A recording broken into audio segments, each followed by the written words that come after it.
This is Comic Picks by the Glick. Hey, and I'm your host, Jason Glick. How are you doing, Jason Glick? I'm doing just fine, John. How about you? Oh, couldn't be better. So, what do you have on tap for us tonight? All right. Well, I'd like to thank everyone for their patience in awaiting this podcast. And also, it's like, make it worth your while. It's going to be talking about someone who an writer-artist who I've generally admired for years now, a guy by the name of Paul Pope. It's like, Pope has been one of the, he's basically worked on the, he's been one of the most innovative and distinctive writer and artist in the past 2 decades. First emerging on the scene in the early 90s with his creator-owned work, Sin Tulo,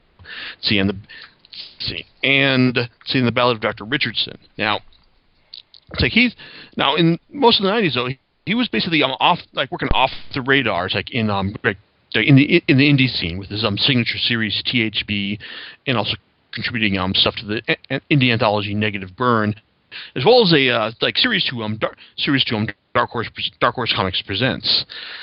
Now he's since been inching ever closer to the mainstream with works for DC Vertigo as well as DC proper and Marvel as well.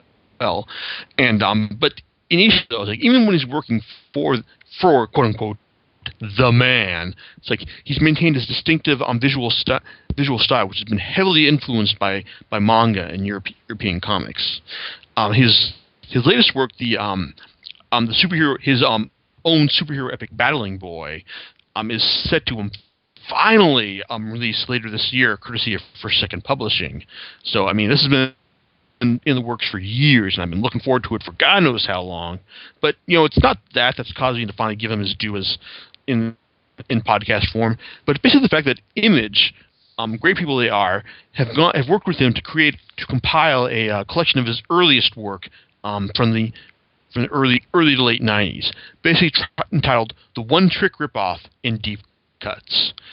Now, if you've been reading my podcast, reading the blog, you'll notice that when I first mentioned this collection, when it was solicited solicited by Image, I was looking like this is one of my favorite things of the year, because I love Pope. He's got this great distinctive visual style where everyone looks like they're in motion, and it just doesn't conform to any modern visual standards. It's great stuff, and I was convinced that this is going to be one of the easiest picks for best of 2013. Now, that's as I stand right now, this is probably not going to quite be the case, but it's not necessarily due any fault through Pope himself. Well, not quite, or Image, but because of the fact of the nature of the collection itself. Because this is basically Pope's earliest work. This is basically the art when he, as an artist, was still trying to pushing its boundaries, and just find out what he can do with the within the realm of the medium, and also what he can get away with, and still get published as well.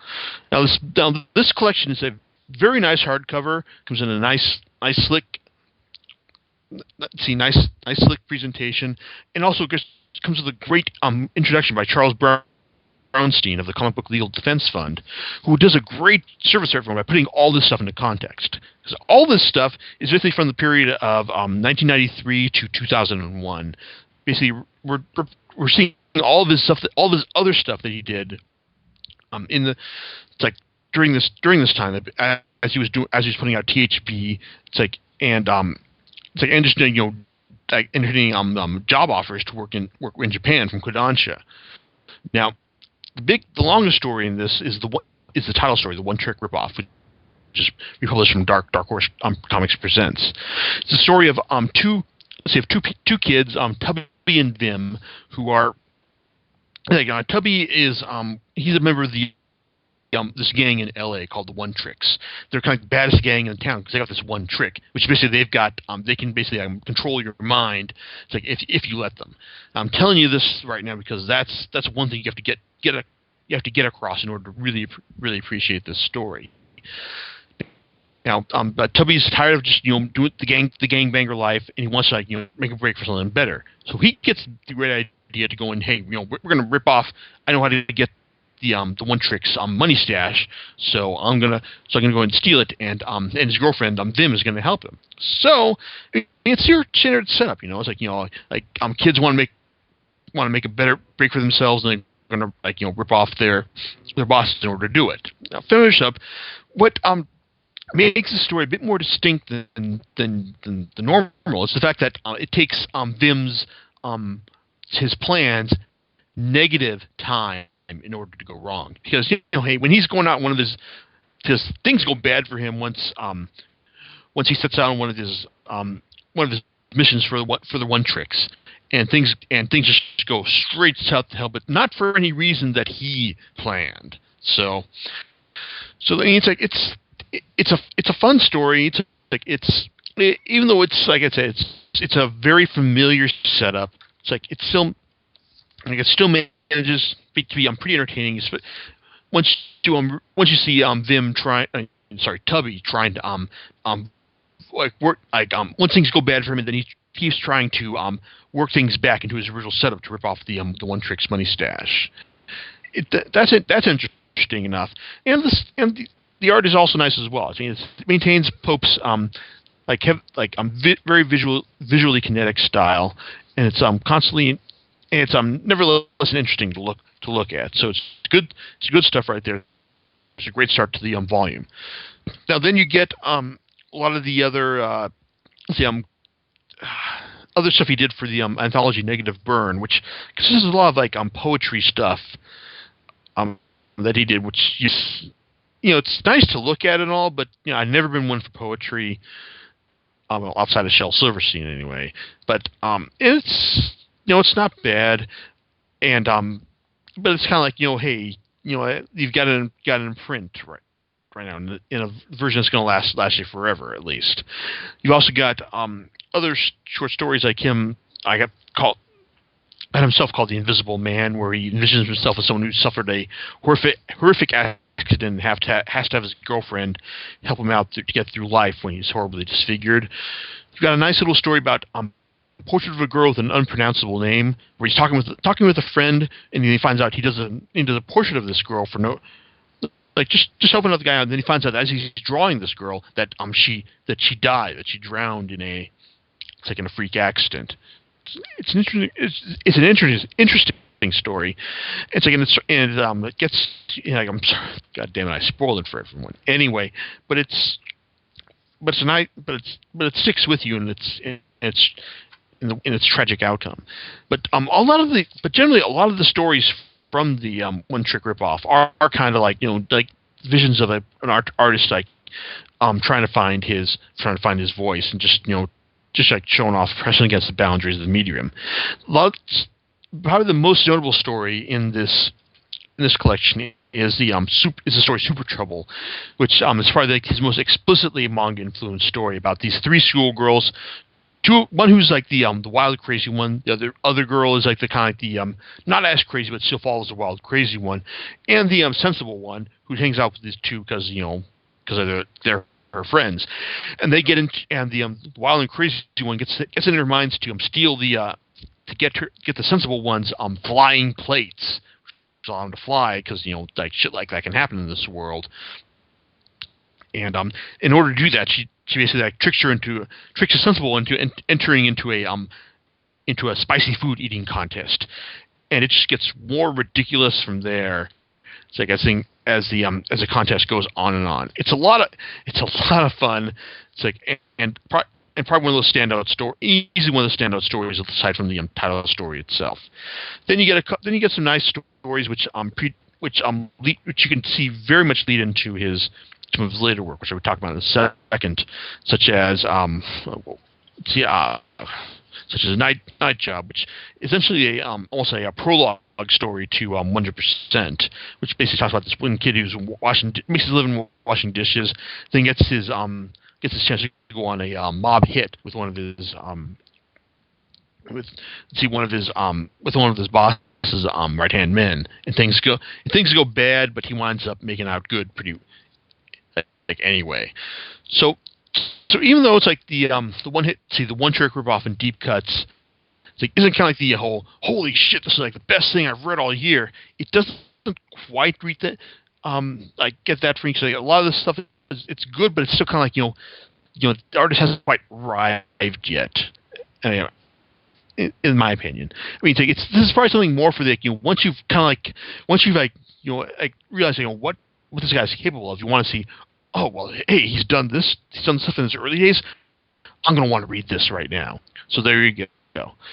But for his really good stuff, then you want to go to like some of his later period works, like say Heavy Liquid from DC Vertigo, because the thing about Pope is that he actually worked for a time in Japan under the auspices of Kodansha, because they were actually like looking into Western talents, and he was one of the people they recruited. And if I remember that he actually did talk about his work in Japan with this late great pulp anthology. Unfortunately, I didn't get my hands on that, so I can't tell you the whole story about that. But he wound up writing a lot more stuff than he actually used. But that eventually, he was eventually able to get a bunch of stuff, to repurpose a bunch of stuff for some of his later works. But anyway, once he came back to the U.S., he wound up hooking up with Vertigo for 2 series. One of these is Heavy Liquid, the story of one man named S. Basically, he's not given any name beyond that, or we're left to our imagination of what S stands for. Some people call him the Stooge, other people he's just S. So he's just a guy who's high on this one drug called black milk that you can get from heating up the tidal liquid. So this series is interesting in the fact that it's kind of like you're kind of coming to this series like in media res. Like the series is like it's like the interesting middle of a great work. So you're introduced with S as he's making a break from his current situation for the people who set up who he ripped off the Heavy Liquid from, and eventually put him back into contact. And after he sells this liquid, the people who buy it want to put him back into contact with his old ex-girlfriend, and that forms the crux of the plot right there. The story is kind of very much a chase story, basically focused on. There's a lot of momentum in it. It's like a lot of action as well, as S is constantly either running from the people who he's ripped off, or running to the girl that he used to date. It's like, even though it's like it doesn't have quite, say, a proper beginning or a proper ending, or at least when we get to the ending, we find out the secret of the Heavy Liquid. It's like I kind of wanted to know, okay, well, what happens next? I mean, the book does kind of an ending, but it's kind of the ending you get with a chapter, oh, that's an interesting plot twist. What happens next? Oh, wait, that's the end of the story. But still, it's still a very, very compelling, very visually distinct work, thanks to Pope's heavily kinetic style, that everyone is always in motion. It's like, and there's always some momentum that keeps you page to page, as well as thanks to John Workman's futuristic lettering as well. It's like, even like I said, I would even regard that my issues with this are relatively minor. That hey, it's like I constantly like to reread this and just think about what did happen to this guy next, and what happened. What was he like before this? It's a great story that also managed to give you a lot of good character. Enough character detail to make you care about the characters in order to wonder about what happens to them next. Like, I love to see him make part 1 and a part 3 to this series, but what we have here is good, and even if we never find out what happens next, I'd say it's still worth reading and still worth adding to your library. Now, his other series that he did with Vertigo was actually partially derived from the work he did with Kodansha, and it's called 100%. Now, it's hard to say what the title has to do with the rest of the series, aside from the fact that just people trying to live life to the fullest. But the series itself is kind of it's a big character ensemble drama, basically following a lot of these people as they live through their lives in the future. And that's another thing that I want to mention with Heavy Liquid and 100%. Even though they're both approaching their let's see, what is this? Oh, they're both approaching. They're over 10 years old now. You can read them, and they still seem like completely fresh and new. It's like even if they had just been. If I hadn't told you this and told you, oh, they were published in the last year, you would have believed me totally. There's just like let's say there's this futuristic sense to them. It's like they're not heavy sci-fi, but they're just like like ahead of the curve to the point where it's like where they were like they don't they were just like completely they were not entirely of the time that they were published. It sounds ridiculous, but rereading these again for this podcast, they still felt as vital as they were back in the day when they were published. Now, 100% though, like I said, it's an interconnected character study, basically focusing on people, focusing on artists who are trying to create great art against commerce, girls who are trying to protect themselves with by getting guns. It's like fighters who are trying to find a way to remain relevant even though they're over their hill. It's like and busboys like finding true love and then losing it as quickly as it happens because the girl has her own issues themselves. It's kind of the best kind of comparison gives it's like Paul Thomas Anderson's work in say Boogie Nights and more specifically Magnolia, and how all the characters stories interconnect and flow together. It's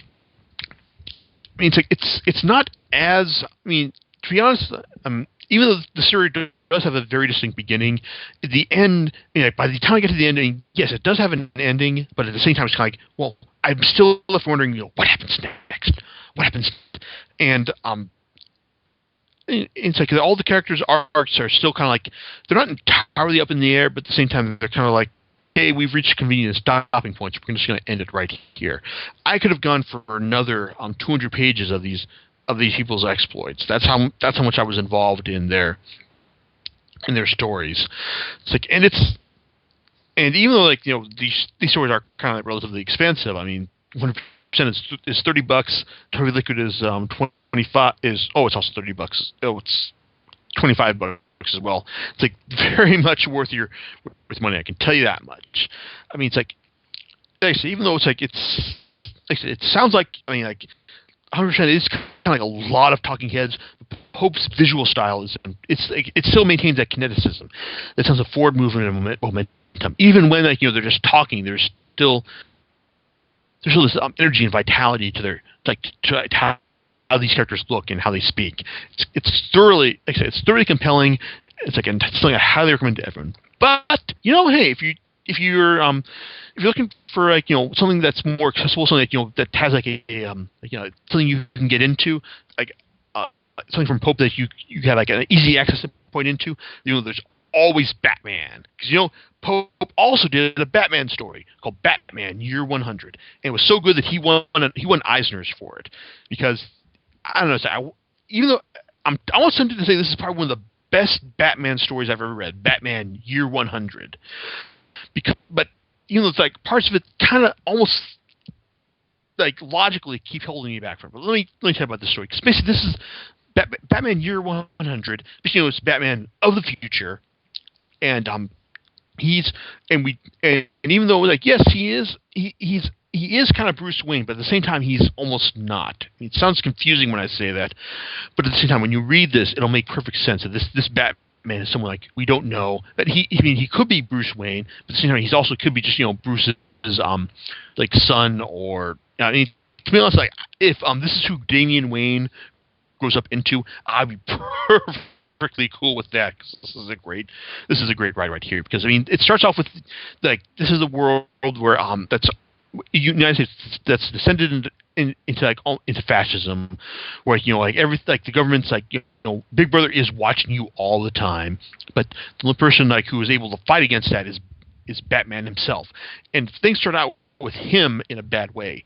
He's wounded, he's running from dogs, he's running from the security forces of the government and Gotham City, because he's seen something he is not supposed to, and he needs to find a way in order to get.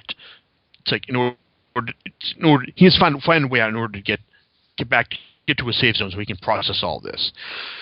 This is also another series that is highly focused on the chase, and it also melds it with the Batman mythos as well, because we've also got Commissioner Gordon in here as well, and he's trying to do the right thing, but government's also working against him as well. It's crazy. It's crazy futuristic stuff, and it also like brings in like modern day futuristic equivalents to Oracle and Robin as well. As Batman, as Batman tries to go and find out why it's like why the what am I saying? The trade that he witnessed from the government operatives went down as badly as it did, and why he's wanted as a result of it. It's See, even though the story isn't really big on character, I mean, it's like it does kind of rely a lot on what you know about Batman himself and his supporting cast in order to make it work. But if you're familiar with Batman as time, that's not going to be a problem at all. And also, but it also like has a lot of fascinating bits, because this is a very much do-it-yourself Batman. This is not a Batman who's got the vast financial resources of the Wayne fortune. It's someone who's trying to who's doing the best with what he has, and who's got a outfit and costume that's much more feeling with the old school Batman of the 1930s. There's also some nice bits about how this Batman is like very much versed in the theatrical. How he will put in like fangs in his mouth to give like a theatrical roar and fearsome vision to the security forces who are chasing him. So and all this is communicated visually. It's not like explicitly stated in the text, even though there are some clunky bits where we've got Gordon or some supporting cast explaining the plot to us as we're going by. So there's a lot of great information communicated in a purely visual basis. And to be honest, like hey, this is still a great Batman story that I would recommend to anyone who's interested in the character.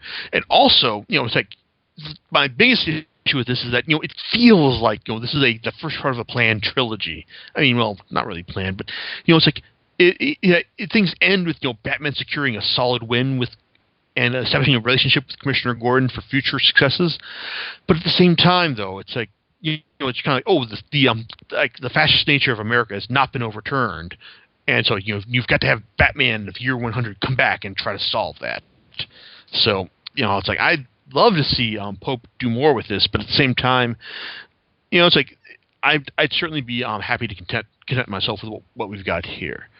So overall, it's like I'd say I recommend all this stuff. I mean, particularly Heavy Liquid and 100%, as well as Batman Year 100. And if you like what you read right here, then go back and read One Trick Ripoff, because I'm sure you'd like that as well. And as for Battling Boy, well, hey, it's like to read about that later in this year, because as soon as that comes out, I am all over that like white on rice.